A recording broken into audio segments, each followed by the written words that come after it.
আজ আমি রান্না করলাম বেতো শাক। তো বেতো শাক কীভাবে রান্না করলাম চলো সেটা তোমাদের সাথে শেয়ার করি। বেতো শাক রান্না করার জন্য আমি প্রথমেই কিছুটা পরিমাণ বেতো শাক ভালো করে ধুয়ে নিয়ে নিলাম। তারপর যখন বেতো শাকগুলো ধোয়া হয়ে গেল, তারপর সেগুলো ভালো করে চাকু দিয়ে ছোট ছোট করে কেটে নিলাম।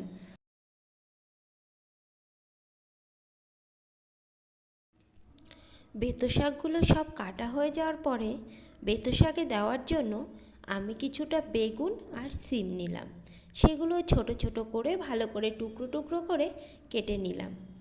সিম আর বেগুন কাটা হয়ে যাওয়ার পরে আমি গ্যাসটা অন করে তার উপরে একটা কড়াইতে কিছুটা পরিমাণে সর্ষের তেল দিয়ে দিলাম। তেলটা যতক্ষণ গরম না হয় ততক্ষণ একটু ওয়েট করলাম। তেল গরম হয়ে গেলে আমি একটা শুকনো লঙ্কা আর কিছুটা কালো জিরে তার ভিতরে দিয়ে দিলাম। তারপর যে বেগুন আর সিম কেটে রেখেছিলাম সেগুলো আস্তে আস্তে করে কড়াইতে একের পর এক দিয়ে দিলাম। সিম আর বেগুনটা ভালো করে ভাজার জন্য আমি সিম আর বেগুনের ভিতর সামান্য পরিমাণে হলুদ দিয়ে নাড়াচাড়া করে কিছুটা সময় রেখে দিলাম, যাতে সেগুলো ভালো করে ভাজা হয়ে যায়।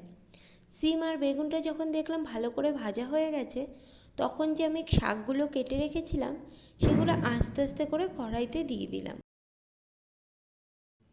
শাকগুলো সব কড়াইতে দিয়ে দেওয়ার পরে আমি পরিমাণ মতো নুন আর পরিমাণ মতো চিনি তার ভিতরে দিয়ে দিলাম। তারপরে কিছুটা সময় নাড়াচাড়া করে একটু ঢেকে দিলাম। তারপরে কিছুক্ষণ পর দেখি যে শাকটা যখন ভালো মতো হয়ে এসেছে, তখন একটু ভালো করে নাড়াচাড়া করে আবার কিছুক্ষণ রেখে দিলাম।